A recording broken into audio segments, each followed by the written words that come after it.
Mortal Kombat 11 had the potential to be the best story in the series given how the previous game ended. Cassie Cage had just defeated Shinnok, which forced Raiden to absorb his powers to save Earthrealm. However, in doing so he had been corrupted by the dark energy, which turned him into a crash out. This perfectly set the stage for Raiden to be the main antagonist of the next game. But instead, NetherRealm Studios scrapped that idea and gave us Kronika. Ah, look at the top of his head! This decision turned many players off from the story, who felt like Kronika was ruining everything the previous game had built up. By making her the main villain, the story shifted towards confusing timeline changes, which made the plot feel boring. However, having said all that, Mortal Kombat 11 was still a good game. That's what I'm talking about! It had an amazing roster with great characters, the combat was extremely satisfying, and the graphics looked clean. I also can't forget about the DLC characters we got. Even though this game has its ups and downs, I still wanted to cover the story because we get to play as a lot of cool characters. The plot can be a bit repetitive, but I would be lying if I said I didn't have fun. And besides, it's the last real Mortal Kombat game we have, before getting the absolute garbage, which is Mortal Kombat 1. Trash! The game begins with Raiden torturing Shinnok before delivering a fatal blow and leaving. This is where Kronika comes in. She's a bit angry that Raiden was able to defeat Shinnok. She also believes he has become way too powerful, which has ruined the natural balance of the world. So her goal is to restart time from the very beginning and erase Raiden from history. In order to do so, she teams up with the evil revenants created by Quan Chi. But he is not in this game, as Scorpion took care of him in Mortal Kombat 10. Scorpion. Man,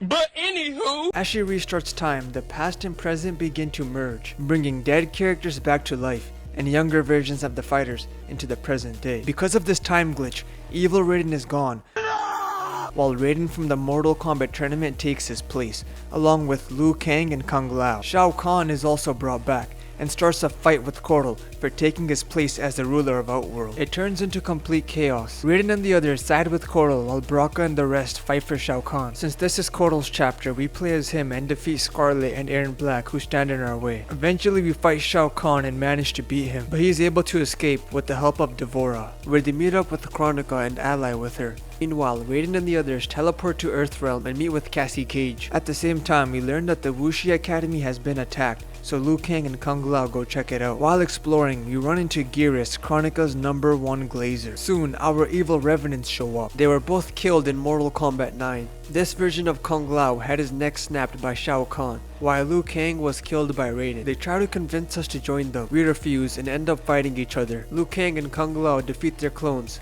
and focus their attention on Geras. Luckily, Kung Lao was able to kill him pretty easily. oh, let's go! That's class! But Geras is revealed to be immortal. He's able to freeze us and escape. While that was happening, Sub-Zero learns that his ancient rival Sector has been resurrected and is building a robotic army using his Lin Kuei soldiers. So to stop him, he teams up with Scorpion. When infiltrating the base, we see Frost working with the enemy. She was originally Sub-Zero's student until she turned on him. Frost has also allowed herself to turn into a robot, thinking it will make her stronger. It didn't. We take her out pretty easily. Light work, no reaction. Then we remove the chip controlling Cyrax. Right after that, Sector shows up, and he thought it would be a good idea to use fire against Scorpion. Are you serious right now, bro? After defeating him, we shut the factory down and escape. Next, we switch over to Kotal and Jade, who are on a mission to capture Shao Kahn. While searching, we are attacked by D'Vorah and her crew, just as she was about to kill Kotal.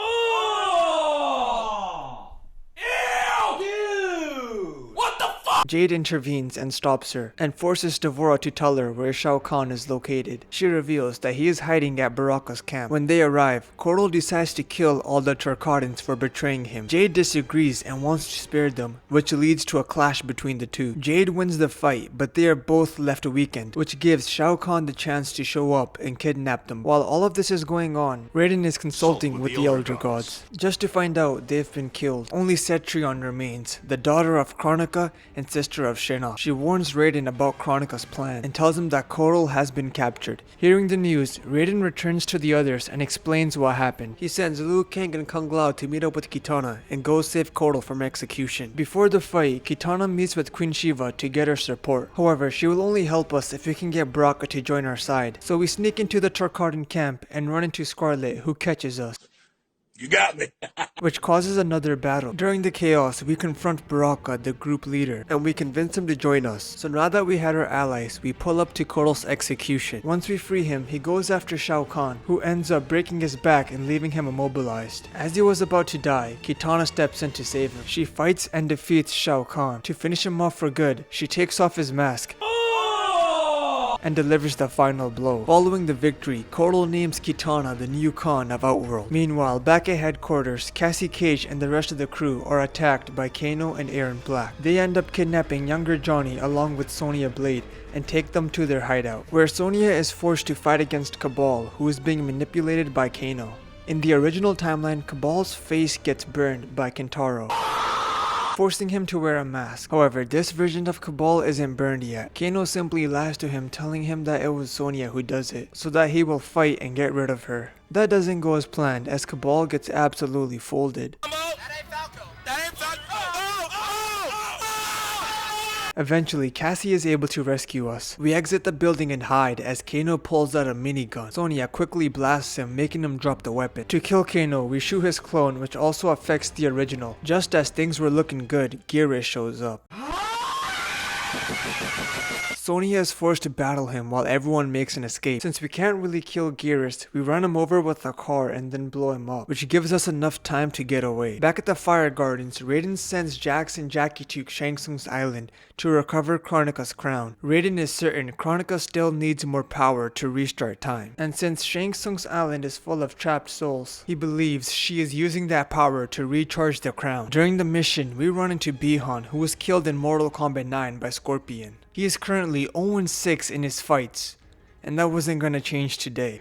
This is trash. However, things get complicated as we run into the older Jax, who has teamed up with Kronika since she promised to bring his wife back and erase his past trauma. So now young Jax is forced to fight and beat his older self to retrieve the crown. Right as we were about to leave, Cetrion shows up, creating a powerful shockwave splitting the ground, which causes us to fall in, as older Jax watches it all happen. Fucking bitch. See you later, loser. Fucking bitch. To save Jackie, we are forced to give her the crown. Knowing that Kronika has what she needs, Raiden believes that he should use Shinnok's amulet to match her power. In the meantime, we cut over to Scorpion, who is on a task to recruit his old friend Karan, who is able to travel through dimensions. With his help, they can find Kronika's location. When we get there, we see Devora torturing him. We are also attacked by our clone, which leads to a pretty cool sword fight. After we defeat him, older Scorpion tries to get him to join their side, only for Devora to suddenly intervene and kill him. No!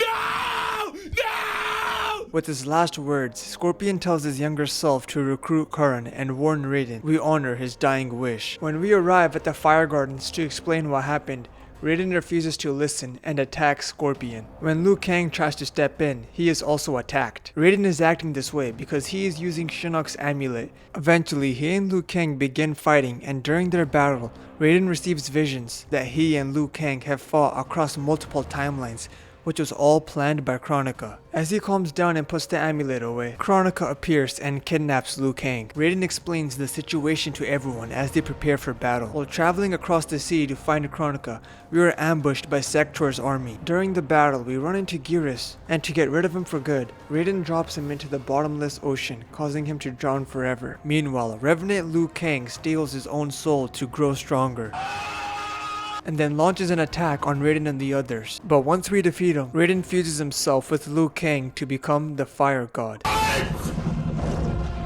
This is a moment in history! Take a picture! All that remains now is to stop Kronika. We reach her hideout, but she begins reversing time, which affects everybody except Liu Kang since he's a god. We quickly defeat Cetrion and the Revenants, but Cetrion is able to fuse with Kronika, which gives her the power to restart time. But we still have a chance to win. If Liu Kang can defeat her and take control of the hourglass, he can fix everything. However, that was the problem. We had to defeat Kronika, one of the hardest boss fights in all of Mortal Kombat. It's impossible to do any combos. X-rays don't work and you can't even grab her, while Kronika can teleport, swap out with other characters mid-fight, and even summon dinosaurs. Boy, ain't no way, boy. Boy, ain't no way, boy. Eventually, after lowering the difficulty, I finally won. With Kronika defeated, Raiden shows up as a regular human and explains the previous timelines are all gone, leaving Liu Kang with the responsibility to craft a new era. But he can't control the hourglass without Kronika's crown, which he ended up destroying in the fight against her. This is where the Aftermath story begins, where we play as 3 new characters: Fujin, Nightwolf, and Shang Tsung. It's the biggest piece of dog shit. The Aftermath story is pretty simple. Fujin and the others are tasked with going back in time and retrieving the crown. But before they do that, Shang Tsung believes they should revive Sindel, because she is the only one powerful enough to beat Cetrion. However, since she is currently a revenant, we need to bring her back to life by using the Soul Chamber. While searching for her, we are captured by Liu Kang, who takes us back to his base, where we end up finding Sindel. You get the privilege of suffering most. Lord have mercy. We must stay focused, brothers. We must stay focused. After fighting our way out and defeating Sindel, we meet with Queen Shiva, who has access to the Soul Chamber, and ask her to help us. She agrees. We try sneaking in using disguises but get caught. Baraka is able to tell it's Shang Tsung just by smelling him. This starts another fight. Playing as Shiva, we defeat Aaron Black and Baraka. While trying to revive Sindel, we find Coral in the Soul Chamber, who's still recovering after Shao Kahn broke his back. He tries to stop us, but Shiva is able to hold him down, which gives us enough time to bring Sindel back into her normal form. Next, we travel through Shang Tsung's island to retrieve Kronika's crown. In order to get it, we have to go through Jade, Cabal, Cetrion, Jax, and Bihan. Whose mess is this? You put him on the TV. Go home! Bro, don't. Go home! After a while of fighting, we get the crown and meet back up with Raiden at the Fire Gardens. Kronika also shows up and gives us a little lore on the crown, telling us that Shang Tsung is the one who actually created it, and she wants us to give it back to her so she can fix everything. But Raiden attacks her instead. She is able to overpower him, so Fujin and Shang Tsung join the fight. Fujin decides to wear the crown, which gives him enough strength to beat Kronika, forcing her to retreat. Later, we see Shang Tsung having a Zoom call meeting with Sindel. Turns out this whole time, he was faking the alliance with Fujin and the others. He was working with Sindel behind the scenes. Their plan is to steal the crown and have the power for themselves. Along the way, Sindel frees Shao Kahn, but is caught by Shiva. After defeating her and taking control of her army, we ambush Cassie Cage and her team. Once we get rid of them, we steal their ships to launch an attack on Kitana and her crew. Once we capture and defeat them, we land on shore where a massive battle breaks out everywhere. Raiden finds Fujin and tells him to give him the crown so that he can defeat Sindel and Shao Kahn. In reality, that was actually Shang Tsung. What? The hell no! With the crown in his hands, Shang Tsung transforms into his younger self and easily overpowers Raiden and Fujin. Next, he reunites with Sindel and Shao Kahn, where they attack Kronika's hideout and easily defeat her allies. Right before they were about to finish her, Shang Tsung betrays them and steals their souls. With no one left to stop him, he is able to control the hourglass. But that's when Liu Kang shows up. There are 2 endings you can get for this final fight. Ending 1 is Liu Kang defeating Shang Tsung and creating a peaceful timeline that serves as a direct setup for Mortal Kombat 1. However, if Shang Tsung wins, he will rule over all the realms, which is a terrible choice to pick. So of course I went with Liu Kang beating Shang Tsung.